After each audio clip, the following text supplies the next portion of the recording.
fear and trembling, I'll bet 500. You're very lucky, friend. I hope it's just luck. My father always warned me about playing with strangers. Nevertheless, I'll call that 5 and raise you 500. My daddy always said, be kind to poor poker players. So I'll just call. What did your daddy tell you about a king-high flush? Well, my daddy always said, never send a boy on a man's errand. 4 bullets. Something wrong? You know, I think you've got a holdout up your sleeve. Oh? Show me, mister. Well, ask and you shall receive. 4 barrels. Oh, I'm sorry. I didn't mean to startle you, gentlemen, but you did ask to see it. Now, with your permission. Gentlemen, you're making it mighty hard to end this game on a friendly note. You take the money, he pulls the trigger. Oh, that'll be very foolish. Why? Because yon aborigine is just about to blow you 4 ways from Sunday. Yes, and at this range, that scattergun has considerable spread. And both barrels would probably cut all of you off just about pocket high. Thank you, gentlemen. Oh, nearly forgot my own. Well, it may not have been pleasant, but it sure was fun. I'll see you again. Fine, fine. Oh, be sure and bring your apple peeler with you. The name is Derringer. Yancy Derringer. Derringer. No relation to my friend here. So come calling friends.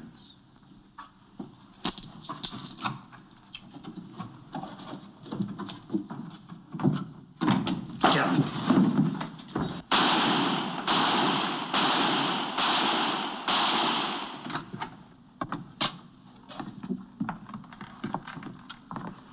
Gone. He must be around somewhere. Never mind. When he boards the boat for New Orleans tonight. You're gambling he will? You know I never gamble. Let's get out of here.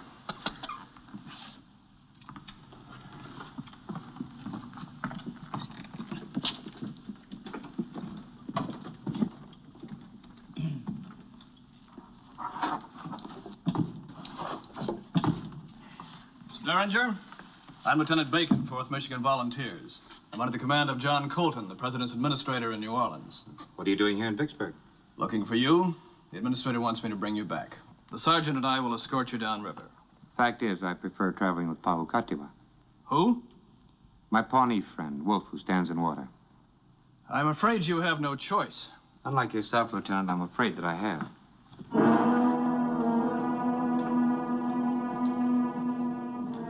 No. Break out a squad, Sergeant. We'll take him when he boards the Sultana.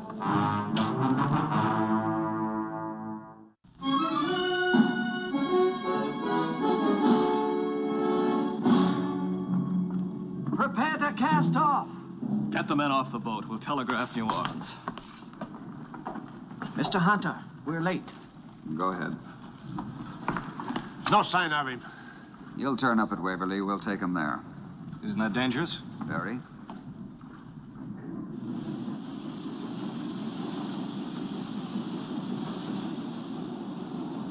Captain Tom. Raft dead ahead. 2 men on it.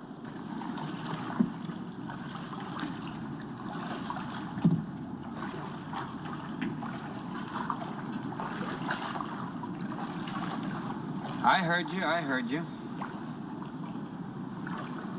Sultana, light the fire. If them river scum think I'm going to lose 20 minutes because they can't afford the price of passage, they're wrong.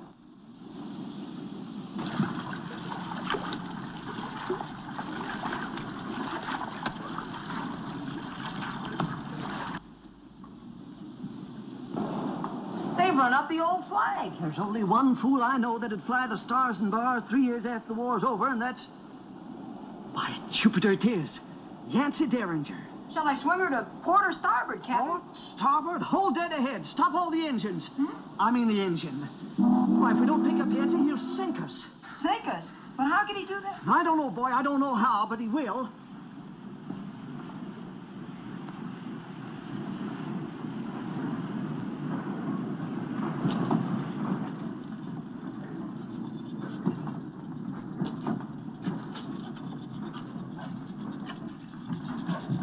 Cast off the raft.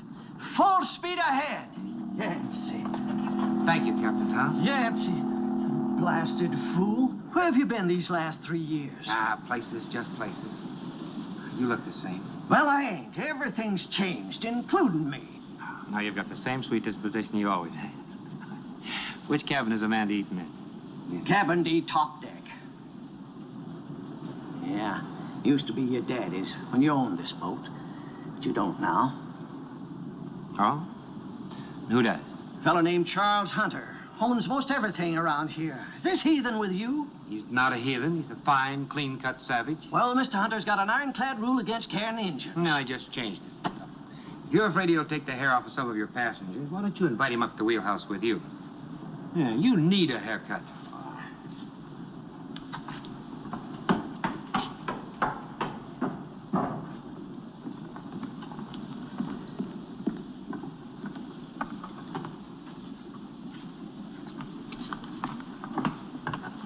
Turn. My, you sure hate to lose at poker, don't you? Not poker, Mr. Derringer. A much bigger game. Can you swim?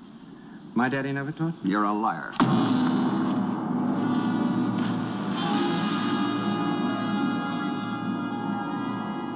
He had a head like an anvil, felt like a hit iron.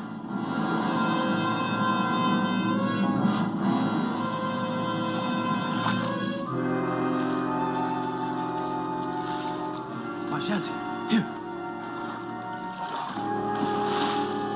Come on. Yancy, this boat too slow for you? You trying to swim to New Orleans? Well, it might be safer at that. Thank you, Roy, Pete, Luke.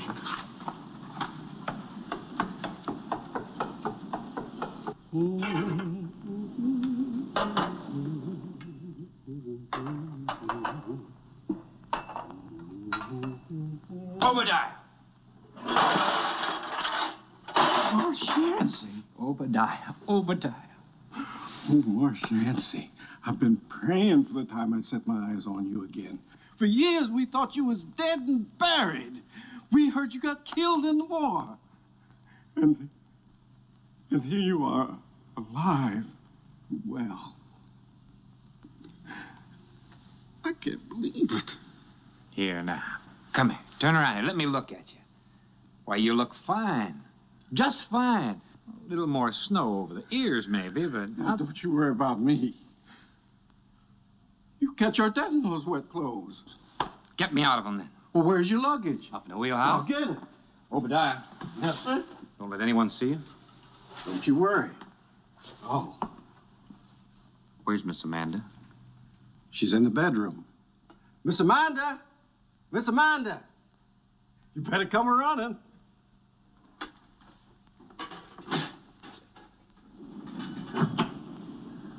Yancy!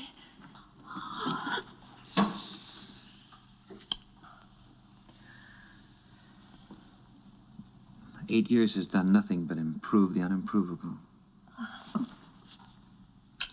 Oh, I've missed you so. Oh, now, you better just quit missing me or you're going to ruin that beautiful dress. Oh, I don't care. I was so worried. You were supposed to meet me on the boat in Vicksburg. When you didn't show up, I thought something terrible had happened. How did you get all soaked like this? Well, 3 sort of unfriendly fellows met me at your cabin door, pistol whipped me, and tossed me at the catfish. Yancy. And the fellow that hit me really meant to stop my clock. Hadn't been for my little friend here, I'd be eating Mississippi mud right now. But how could they have known that you were meeting me on the Sultana? Bunch, how should I know? I haven't been home for 8 years. Yancy, this is serious. It's just what I was afraid of when I telegraphed you. But I had to get you home again to New Orleans, Yancy. You're in grave danger. That's why I urged secrecy. And you didn't tell anyone that I was coming home? Oh, why, of course not. I was afraid. Well, that's funny. In Vicksburg, 2 little boys in blue tried to take me into custody. Now, how did they know that I was on my way home to the old plantation? I don't know. Here's your luggage, Marsh Yancy. Oh, put it in the other room, Obadiah. Yes, ma'am. Wait till we're alone.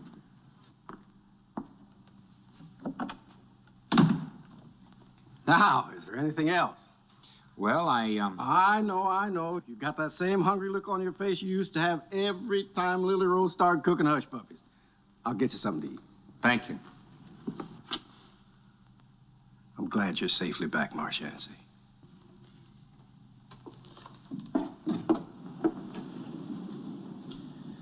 Safely? Oh, never mind that now. I want to hear about where you've been for the last 8 years. Now, come on, tell me everything. You mind if I tell you in a pair of dry breeches? You may use my cabin to preserve your modesty. If you have any left.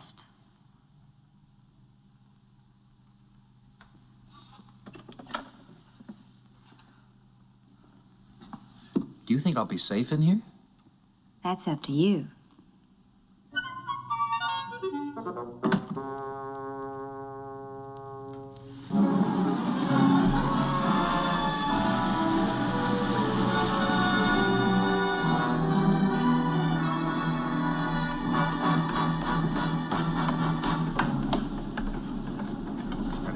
I hit him hard enough. Mind him.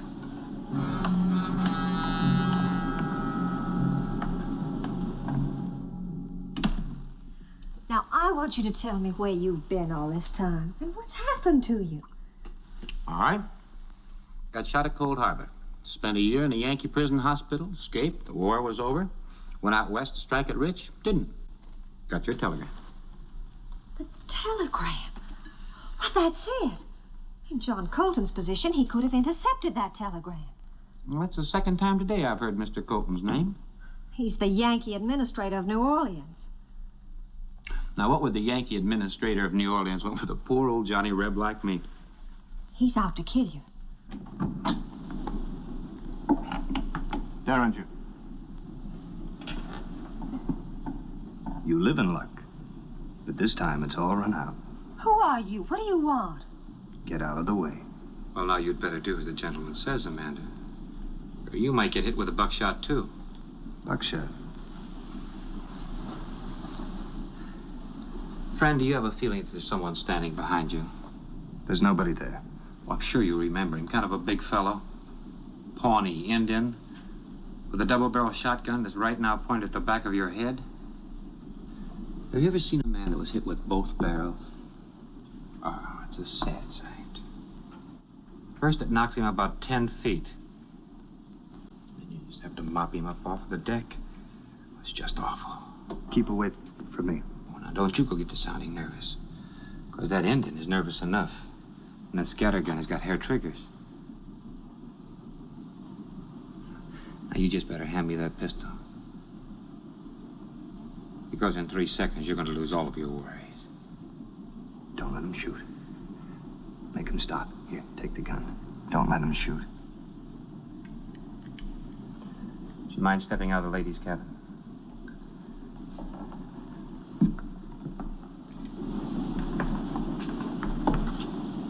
It's been very nice seeing you again.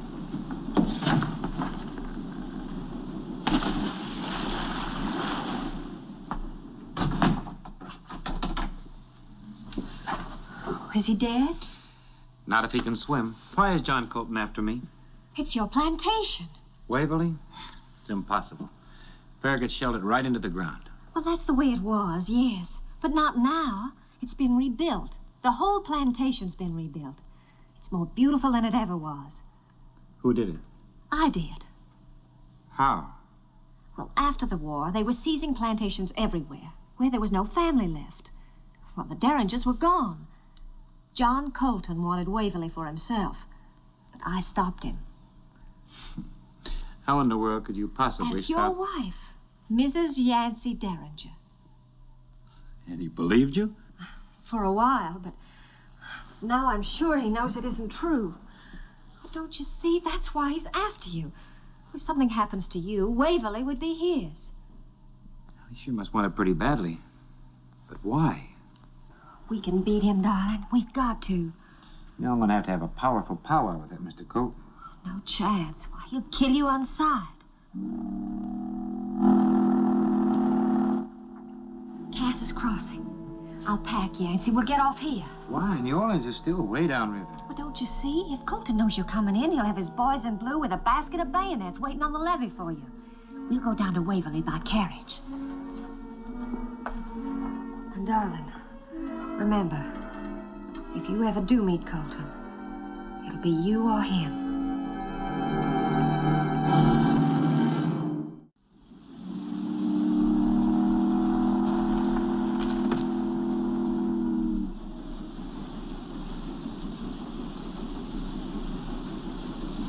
Oh, lackaday. Seems we weren't the only ones who got off here. Who else did? A couple of sore losers.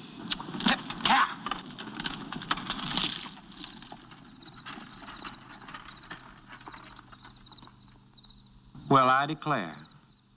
A homecoming party. Yancy, there's something I didn't tell you. Amanda, there have been so many surprises tonight. Let me figure this one out all by myself.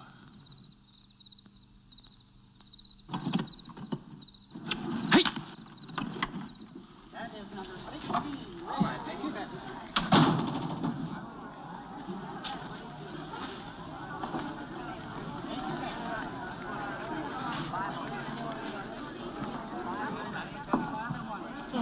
Yancy, don't go in there. Number 30. I know how you feel. Do you, Amanda? Well, I had to do it. This was the price to rebuild Waverly, the casino. Yancy, don't do anything foolish. This was my home. I was born here. My father before me, my grandfather before him, and you turned it into a casino. Well, Yancy, it's not my fault, believe me. Yancy, please. Number 22. That's black.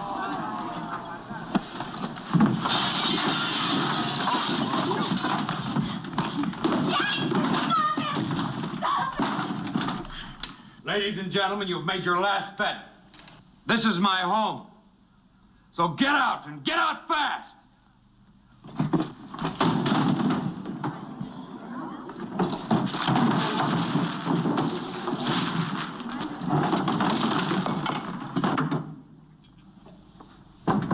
And you get out. Yancy Derringer, That's me. I'm John Colton. I want to talk to you. Why did you do that? I'm not going to see him hanged for killing you. Henry, George, somebody, help me carry him upstairs. Look at this.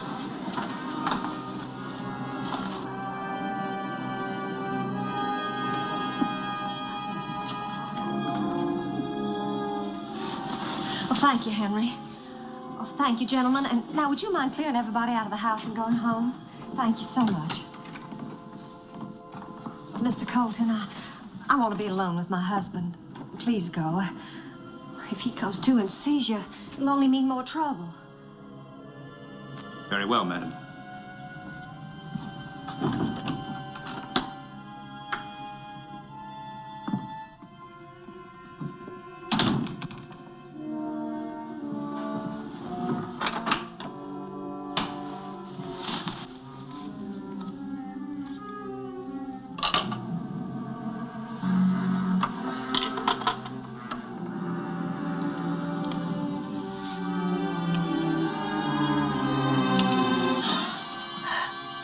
Honey Bunch, you're going to be the death of me yet.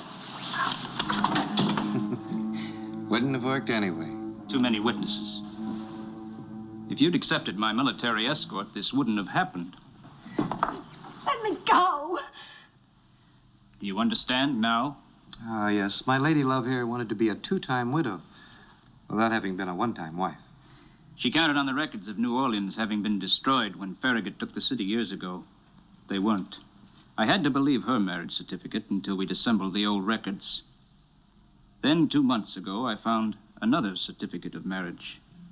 Not between Amanda Eaton and Yancy Derringer, but a different spouse. Still very much alive. Charles Hunter. Faithful, true blue Amanda. I wish I really was your widow. Now let her go.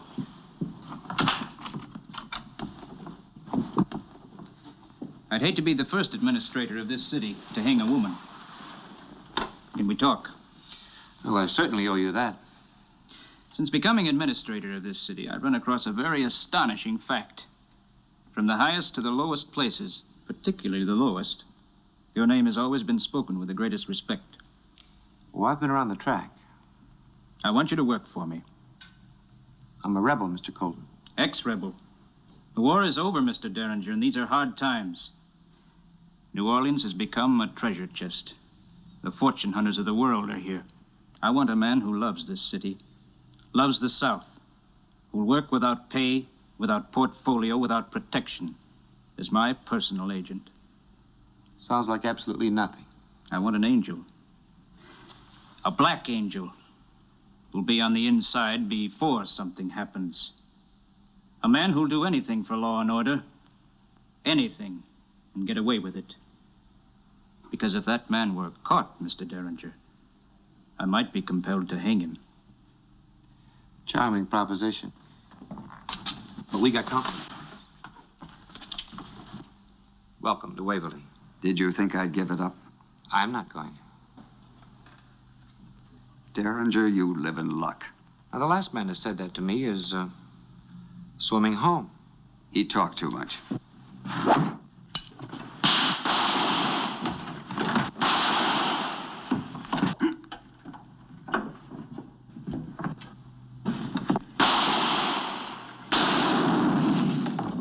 Is it bad? Doesn't hurt much. I think it missed the bone. Charlie! Sorry. Charlie. Charlie. Well, I'd better tie this off. Oh, I hate you. You'll pay for this somehow. It's the way it goes. Lady wanted to be a widow. Now she is one. There you are. That should do it. Thanks. Where on earth did you find that Indian? Who, Pahoo-Ka-Ta-Wah? Well, you see, he saved my life once. That means he went against fate. Therefore, he's responsible for my life from now on. Well, that should keep him pretty busy if you accept my offer. You on one side of the law and me on the other. That's right. Same law? Yes. What you want is a rake-helly, a rogue, a scoundrel, a gentleman, a smuggler, a gambler, and a fool. Well, Mr. Derringer? Well, Mr. Colton, I guess I'm your huckleberry. As one Southern gentleman to one Northern gentleman, I'd like to offer you a mint julep. I thought you'd never get here. To the south, Mr. Derringer. No, Mr. Colton. To the Union.